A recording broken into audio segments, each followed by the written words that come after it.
Good morning students. बेटे मैं आपकी साइंस की टीचर बोल रही हूँ। आपके 8th क्लास के अब सिर्फ 2 ही चैप्टर्स रह गए हैं, चैप्टर 15 और 16। आज हम करेंगे चैप्टर 15 जिसका नाम है सम नेचुरल फिनोमेना। अब 7th क्लास में मैंने आपको विंड्स, स्टॉर्म्स और साइक्लोन्स के बारे में बताया था, उनसे क्या डैमेज होता है, हम कैसे बचा सकते हैं। तो 8th में अब आपके सिर्फ 2 फिनोमेनन हैं इस चैप्टर में। एक है लाइटनिंग और दूसरा है अर्थक्वेक। तो अर्थक्वेक हमारे सिलेबस में से कट गया है, डिलीट कर दिया है, और अब सिर्फ हमें लाइटनिंग करना है। और इस चैप्टर को भी हमने 2 हिस्सों में डिवाइड किया है। 6 पार्ट्स हैं इसके बेटा। तो हमने ये 3 आज करने हैं, 3 हम अगले मंडे को करेंगे। ये 3 जो हमने टॉपिक्स करने हैं आज वो है, एक फर्स्ट है लाइटनिंग, दूसरा है चार्जिंग बाय रबिंग, और तीसरा है types of charges and their interactions. अब सबसे पहला टॉपिक लाइटनिंग, बिजली। देख रहे हो आप फोटो में।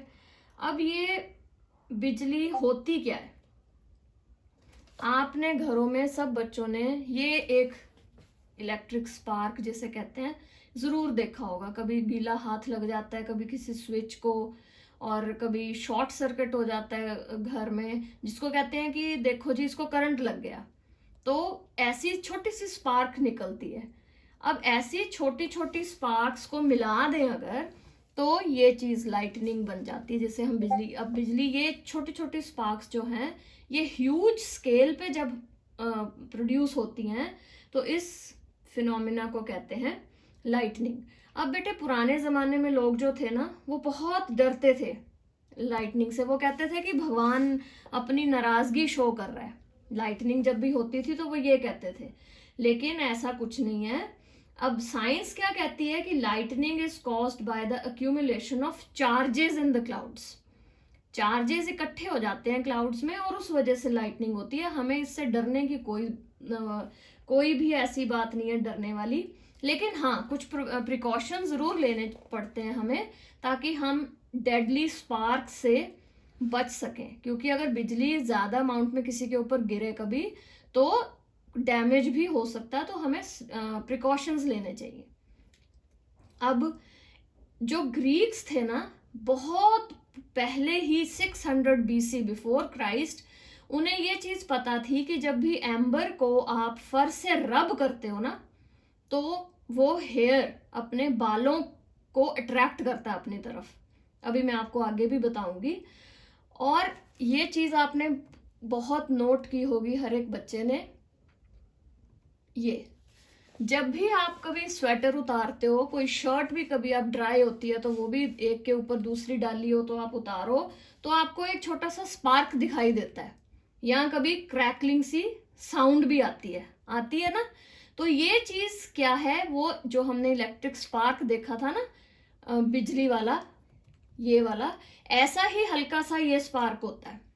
और ये एक अमेरिकन साइंटिस्ट हुए हैं बेटे, बेंजामिन फ्रैंकलिन।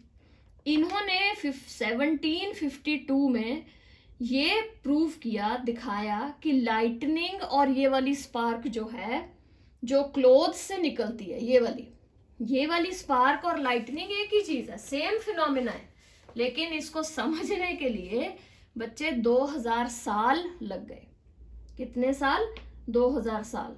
तो अब हम देखेंगे कि इलेक्ट्रिक चार्जेस की कुछ प्रॉपर्टीज अब हम करेंगे कि क्या क्या चीजें हैं, क्या क्या प्रॉपर्टीज होती हैं इलेक्ट्रिक चार्जेस की। तो सबसे पहले हम इसमें करेंगे चार्जिंग बाय रबिंग। आपने ये बहुत बार क्लास में भी एक्सपेरिमेंट करके देखा है, घर में भी देखा है, कि जब भी आप कोई कंघी, कॉम्ब अपने हेयर ड्राई हो, जब आपका बाल जो है ड्राई होते हैं और आप रगड़ते हो कंघी को उस हेयर के साथ, और वो वाली कंघी आप जब आपने हेयर से रगड़ी और छोटे छोटे पीसेस के पास लेके जाते हो, तो क्या होता है, काफी सारे पीसेस जो है वो कॉम्ब के साथ चिपक जाते हैं, है ना। तो ये चीज जो है, जो ये कॉम्ब है, it then acquires a small charge ये क्यों चिपकते हैं? क्योंकि कॉम पर एक छोटा सा चार्ज आ जाता है। These objects are called charged objects. इनको चार्ज ऑब्जेक्ट्स बोलते हैं। अब अकेला कॉम भी चार्ज नहीं होता है, जो जिस हेयर से आपने इसको रगड़ा है वो हेयर भी चार्ज हो जाता है। अब एक चीज और देखो, हाँ ये देखो, एक पीस ऑफ पॉलिथीन, अगर आप ये एक पॉलिथीन का पीस लेते हो और ये दूसरी चीज क्या है, ये जो आपको नजर आ रही है ये वाली बॉल पेन रिफिल डालते हो ना अपने बॉल पेन में, एक वो लो और एक पॉलिथीन लो, और अगर आप इसको रिफिल को पॉलिथीन के ऊपर अच्छी तरह रगड़ो और रगड़ कर क्या करो, छोटे छोटे कागज के टुकड़ों के पास उस रिफिल को ले जाओ, होगा क्या, वो रिफिल जो है वो फिर से वैसे ही जैसे कंघी वाला मैंने दिखाया आपको कॉम वाला, ऐसे ही ये रिफिल जो है वो छोटे छोटे कागज के टुकड़ों को अपनी तरफ अट्रैक्ट कर लेगा। अब इसका क्या मतलब है अट्रैक्ट कर लेगा, कि दोनों में चार्ज आ गया है छोटा सा। किस किस में? एक तो रिफिल और एक पॉलिथीन। अब ये नहीं होता कि सिर्फ जो एक चीज हमने रगड़ी है एक पे ही चार्ज आता है, नहीं, जिन दो चीजों के बीच में आपने रगड़ प्रोड्यूस की है फ्रिक्शन से, वो दोनों चीजें चार्ज होती हैं, और इन दोनों चीजों को क्या बोला जाता है? These objects are called charged objects. अब हमने बेटे नेक्स्ट टॉपिक जो करना है वो है types of charges and their interaction.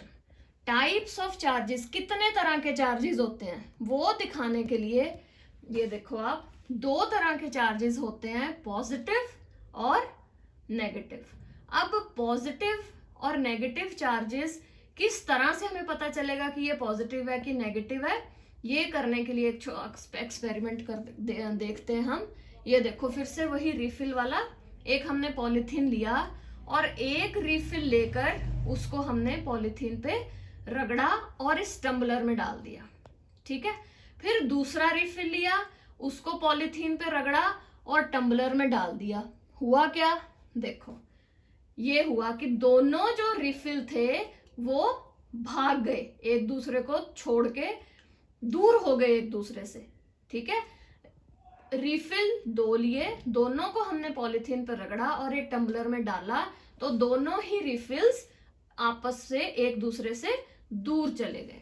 दूसरी चीज देखो, हमने क्या किया, एक स्टैंड पे एक बैलून लगा दिया, दूसरे स्टैंड लिया उस पर भी एक बैलून लगा दिया। उसके बाद क्या किया, एक बैलून को हमने वूलन क्लॉथ से रगड़ा और उसी वूलन क्लॉथ से हमने दूसरे बैलून को भी रगड़ा। दूसरे बैलून को रगड़ के फिर हमने दोनों बैलून्स को जब छोड़ दिया तो देखो क्या हुआ, दोनों बैलून्स एक दूसरे से दूर भाग गए। अब जब ये दोनों बैलून्स आपस दूर भाग गए, इसका क्या मतलब हुआ कि दोनों में कोई ना कोई चार्ज आया है, लेकिन ये चार्ज उस चार्ज से मिलता जुलता है इस चार्ज से, क्योंकि ये भी दो रिफिल थे, वो दो बैलून्स थे, वो आपस में दूर हो गए एक दूसरे से, यहां पर बैलून्स भी आपस में एक दूसरे से दूर हो गए। मतलब कि जो भी चार्ज है वो इन दोनों आइटम्स पे, इन दोनों मटेरियल्स पे सेम है। अब कोई और भी चार्ज, हमने दो तरह के चार्ज किए हैं, ये तो एक ही तरह का लग रहा है ना कि ऐसा चार्ज है जो दोनों को दूर कर देता है। अब दूसरा चार्ज देखने के लिए क्या करेंगे हम, ये देखो हमने एक बैलून लिया, अब मटेरियल चेंज कर दिया, हमने सेम मटेरियल नहीं लिया, हमने अब एक बैलून लिया और एक रिफिल लिया टम्बलर में।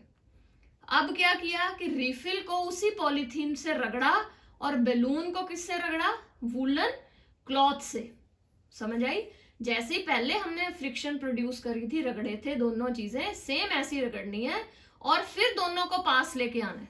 तो अब क्या होगा, ओ अब ये दोनों एक दूसरे से भागे नहीं बल्कि एक दूसरे पे चिपक गए, क्लोज आ गए, बैलून और रिफिल इकट्ठे हो गए, चिपक गए। मतलब क्या हुआ बेटे कि दो चार्जेस हैं, अगर वो वाले दोनों बैलून्स आपस में दूर हो गए थे, दो जो हमने रिफिल लिए थे वो दूर हो गए थे, तो अगर हम मटेरियल चेंज करते हैं, दो एक बैलून और एक रिफिल लेते हैं और फिर हम कोई फ्रिक्शन प्रोड्यूस करके इनको रगड़ के आपस में लेके आते हैं, तो वो अट्रैक्ट कर जाते हैं। ठीक है, समझ आई बात? अब देखो हमने आज क्या चीज सीखी कि लाइक चार्जेस मतलब कि सेम मटेरियल से बनी जो चीजें होंगी वो उसमें एक चार्ज होगा, एक ही तरह का चार्ज होगा, दैट रिपेल ईच अदर, वो एक दूसरे से दूर भागेगा। वाइल जबकि अनलाइक चार्जेस, अगर हम दो अलग अलग मटेरियल्स लेते हैं और उनमें अलग अलग चार्जेस हैं, दे अट्रैक्ट ईच अदर, वो दोनों आपस में एक दूसरे के साथ चिपक जाएंगे। अब बाय कन्वेंशन, कन्वेंशन का मतलब कि हमने एक चीज मानी हुई है कि जब भी कोई चार्ज एक्वायर करेगी एक ग्लास रॉड, किसके साथ, सिल्क के साथ, अगर एक ग्लास रॉड को हम सिल्क के साथ रगड़ेंगे तो उसमें चार्ज हमेशा पॉजिटिव होगा। ठीक है, ये हमने बात मान ली है। तो पॉजिटिव के साथ अगर कोई चीज अट्रैक्ट करेगी तो वो कौन सी चीज होगी, नेगेटिव, ये याद रखना है। अब like charges repel each other while unlike charges attract each other। Thank you बेटे। अब जो नेक्स्ट हाफ है इस चैप्टर का वो अगले मंडे को मैं आपको कराऊंगी। Thank you.